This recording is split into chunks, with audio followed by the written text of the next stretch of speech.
انہوں نے کہا کہ اپنے رب سے دعا کرو کہ ہمیں دعا کرو کہ وہ تفصیل بتائے کہ وہ کس طرح کی گائے چاہتا ہے۔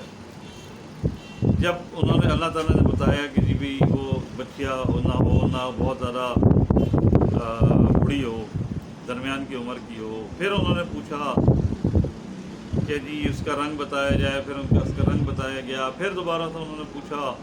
یعنی کہنے کا مقصد یہ ہے کہ جو قومیں عمل نہیں کرنا چاہتی ہیں یا عمل سے دور بھاگنا چاہتی ہیں، جن کے دلوں میں ایمان داخل نہیں ہوا ہوتا، تو وہ اس طرح کے کوشچن کرتی ہیں۔ وہ اپنی جو کنڈیشن ہے اس سے ہٹنا نہیں چاہتی، وہ اس کے اوپر رہنے کے لیے مختلف قسم کے بہانے تراشتے ہیں، کوشچنز کرتے ہیں، بے ضرورت کوشچن کرتے ہیں، کیونکہ وہ اپنی اس حالت کو چینج نہیں کرنا چاہتے۔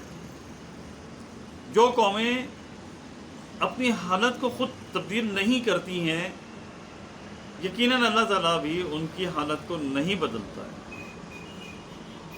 جو قومیں کوشش کرتی ہیں، جدوجہد کرتی ہیں، اپنے آپ کو اس اسٹل پوزیشن سے نکالنے کے لیے اپنے آپ کو اوپر آتی ہیں، ان کی حالت تبدیل ہونا شروع ہو جاتی ہے۔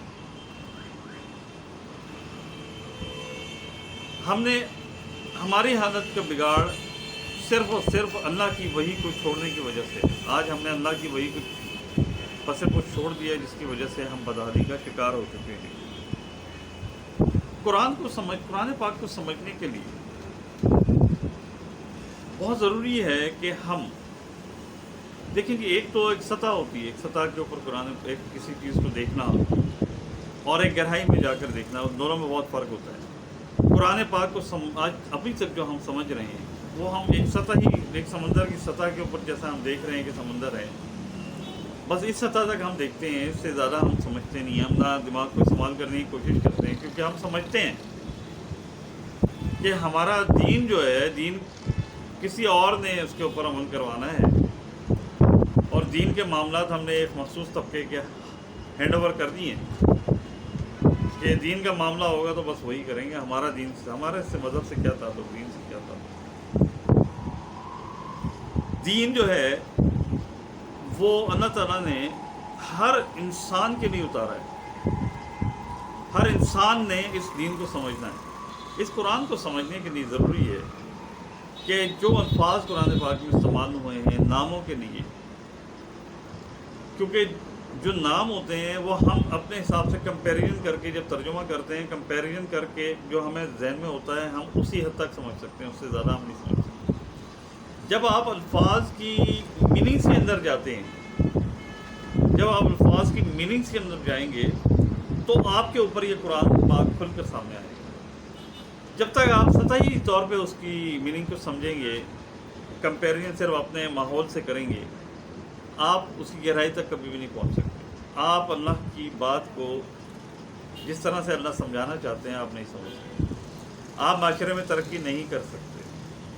آپ کو معاشرے میں ترقی حاصل کرنے کے لیے ضروری ہے کہ اس قرآن کے اوپر جو اللہ کی وحی ہے غور و فکر اور تدبر کرنا پڑے گا۔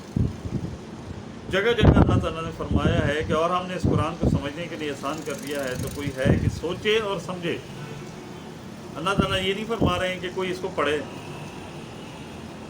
ہم نے صرف اس کو پڑھنے میں لگا دیا، بغیر سوچے سمجھے ہم اس کو پڑھ رہے ہیں، اس کتاب کو پڑھ رہے ہیں۔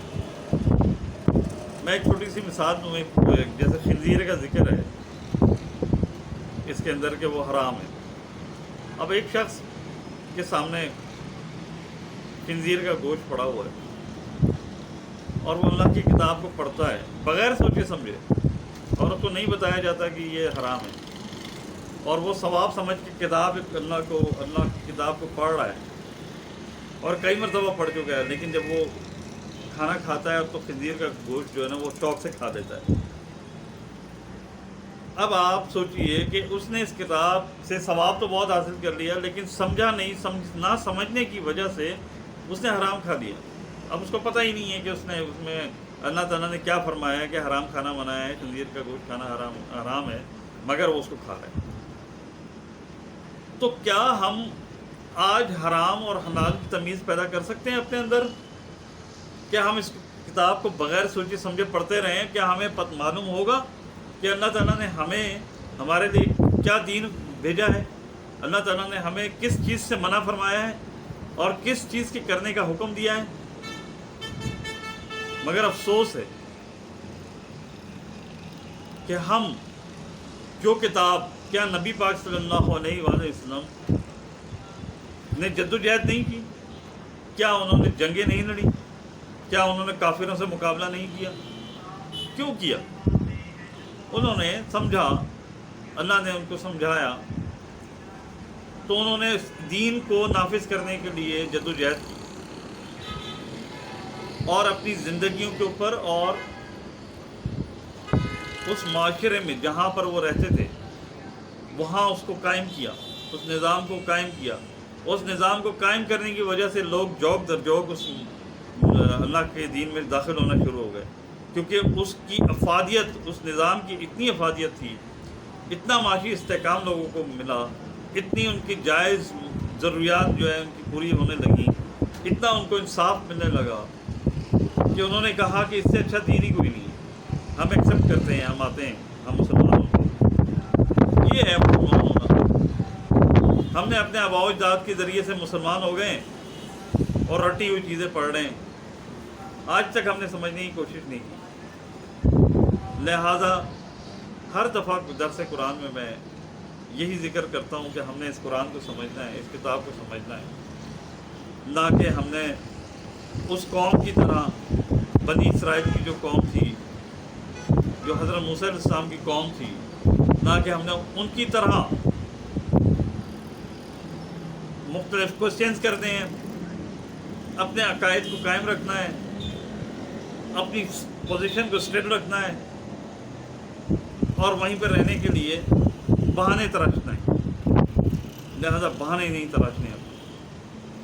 جب ہم نے ایکسیپٹ کر لیا کہ اللہ کی کتاب ہے تو ہم نے اس میں کوئی شک نہیں ہے، تو ہم نے سب کچھ اس میں جو بھی ہے اس کو ایکسیپٹ کرنا ہے، اللہ کے حکم کو ایکسیپٹ کرنا ہے، سمجھنا ہے، اس کے بعد اس کو ایکسیپٹ کرنا ہے۔